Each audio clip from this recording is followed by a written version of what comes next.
Greetings, beloved. I'm Dr. Felicia LaBoy, lead pastor and life coach here at the historic First United Methodist Church in downtown Elgin, Illinois, with another motivational moment from the Bible.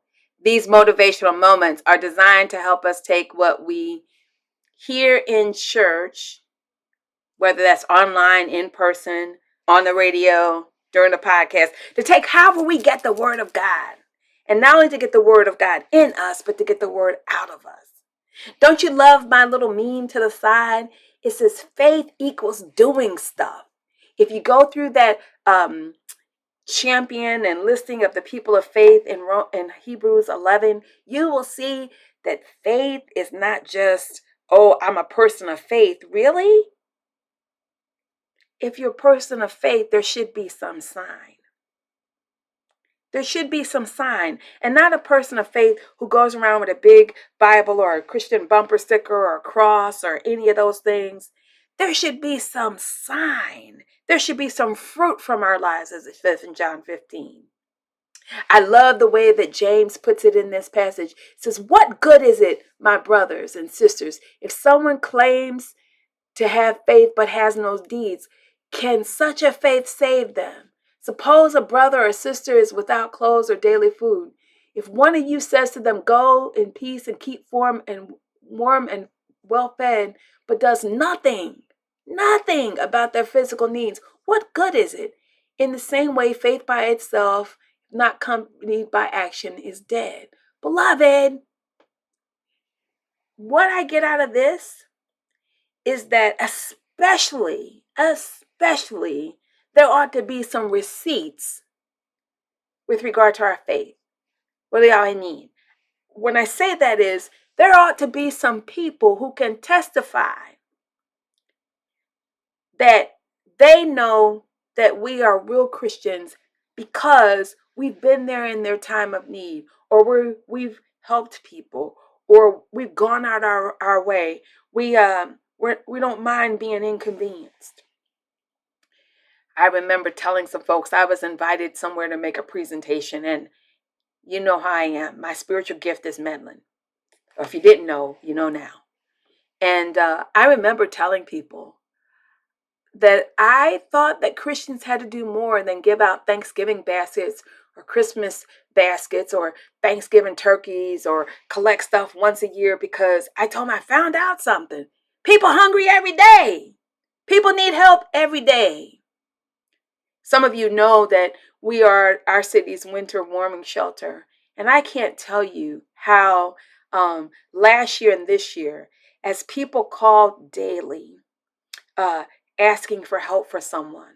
Just a few days ago, got a call from a community a couple towns over saying, I want to know, do you have space? I've got a mom and a dad and 2 kids here, and they need a place to go. I have never in my life felt so inadequate that we can't do more. But beloved, the reason why we can't do more is because we need people to do more. Whether you belong to a church or not, whether you say I'm a person who's spiritual but not religious, whether you say that you are a person of faith, there ought to be someone who you are investing your life into. Someone that you're encouraging, someone that is inconveniencing you. Look at the list beside me. None of what those folks did was easy or convenient, and yet they were engaged. They were engaged. I don't know about you, but our faith community is incredibly blessed. Every week there are 100+ meals being served through our soup kettle. I'm not saying it to brag. I'm just saying to give commendation to those who work that soup kettle to make home cooked meals for people who don't have enough to eat and to help stretch food. Now, we're not the only church that does that. There are churches all in our community that do that. Every quarter, our United Women of Faith are getting together and cooking or gathering something for the Ruth Project that helps families who take on foster kids. We have the Winter Warming Shelter, and our partners, the One Collective, are nightly providing space for folks. Beloved, every day God gives us an opportunity if we will say to God, use me. Put me where you want. Send me to who you want. And let me be used by you to uplift somebody else. That's what this passage means. It doesn't mean that I just do stuff in church. It means that I am getting involved in someone's life to make a difference. So the key question this week is, whose life are you investing yours in? Where is God challenging you to get moving?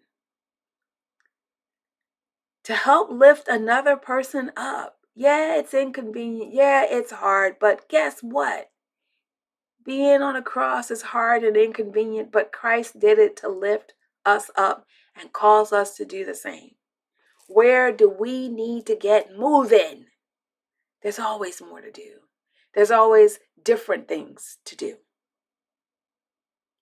And don't think that just because you may be sick or shut in or whatever, that God doesn't intend to use you. You can always encourage someone and always help to lift someone up. You can pick up a phone, send a card, do something. Get moving. The world is waiting on us.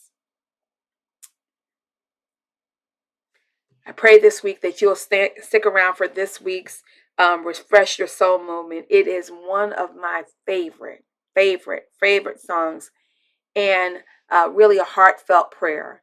It's the song Order My Steps by the Gospel Music Workshop of America Women of Worship Choir. I'm telling you, it is beautiful, and it is compelling. And it's a wonderful prayer for each of us. It says, order my steps according to your word. Help me to not only be a light, but help me to make a difference with somebody else. So stick around this week for our Refresh Your Soul moment. And remember, the challenge this week is get moving. Make a difference in someone's life. I am Dr. Felicia LaBoy, lead pastor and life coach here at the historic First United Methodist Church in downtown Elgin, Illinois. Love you, and I'll see you soon. Bye-bye now.